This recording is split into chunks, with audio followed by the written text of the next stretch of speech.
আজ বছরের প্রথম দিন, অর্থাৎ আজ বছরের প্রথম দিনে জয়রামবাটি মায়ের মন্দিরে ভিড় একদম চোখে পড়ছে।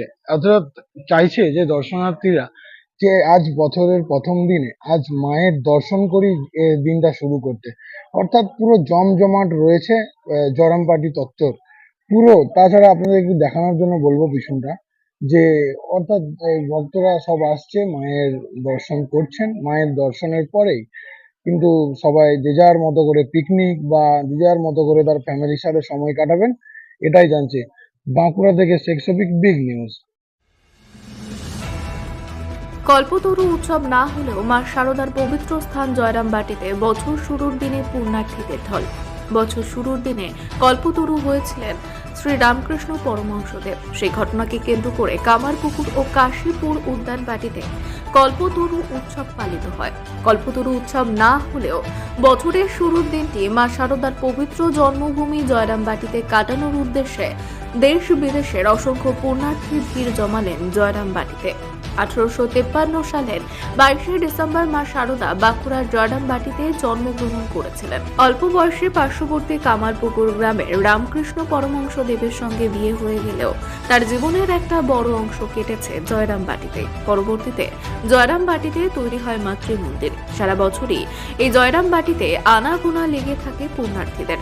তবে বছর শুরুর দিনটি একটু অন্যরকম। জয়রামবাটিতে কল্পতরু উৎসব পালিত না হলেও বছর শুরুর দিনে মা শারদার আশীর্বাদ পেতে এদিন হাজার হাজার পুণ্যার্থী জড়ো হন সেখানে। সকাল থেকেই দেশ বিদেশের পর্যটকরা আসতে শুরু করেন জয়রামবাটির মাতৃমন্দিরে। মন্দিরের সকালের মঙ্গল আরতি দেখার পাশাপাশি মন্দিরের গর্ভগৃহের সামনে দেবী আরাধনায় মগ্ন হন তারা। পুণ্যার্থীদের দাবি, বছরের শুরুর দিনটি সারা বছর সকলকে নিয়ে ভালো কাটানোর কামনা নিয়েই দেবী দর্শন করতে এসেছেন তারা। একই সঙ্গে অনেকে বাংলাদেশের সাম্প্রদায়িক অস্থিরতা নিরসন ও বিশ্ব শান্তির কামনাও জানান মা শারদার কাছে। বাঁকুড়ার জয়রামবাটি থেকে শেখ শফিকের রিপোর্ট। ভীষণ ভালো লাগছে, কারণ সবসময় আমরা আসি, আমরা রামকৃষ্ণ মিশনে দীক্ষিত, এই জন্য আসা হয়। এবারে জয়রামবাটিতে এসে খুব ভালো লাগছে। কাশীপুর উদ্যানবাটিতেও যাওয়া হয়, প্রচন্ড ভিড় থাকে। তো এখানে সৌভাগ্যক্রমে থাকার সৌভাগ্য হয়ে গিয়েছে আর কি, বছরের প্রথম দিনটায়। এটাই ভীষণ ভালো লাগছে। সেই অনুভূতিটাই ভীষণ সুন্দর যে ভোরবেলা প্রথম মাতৃদর্শন করলাম, যখন মঙ্গল আরতি হচ্ছে সেই টাইমটা বছরের শুরুর দিনে মঙ্গল আরতি দিয়েই শুরু হলো। এটা একটা খুব বড় এবছরের হয়তো প্রাপ্তি বলতে পারি। এখন কামারপুকুর যাচ্ছি, আজ তো কল্পতরু উৎসব, সেই উপলক্ষে এবার ওখানে গিয়ে ঠাকুরের দর্শন করব।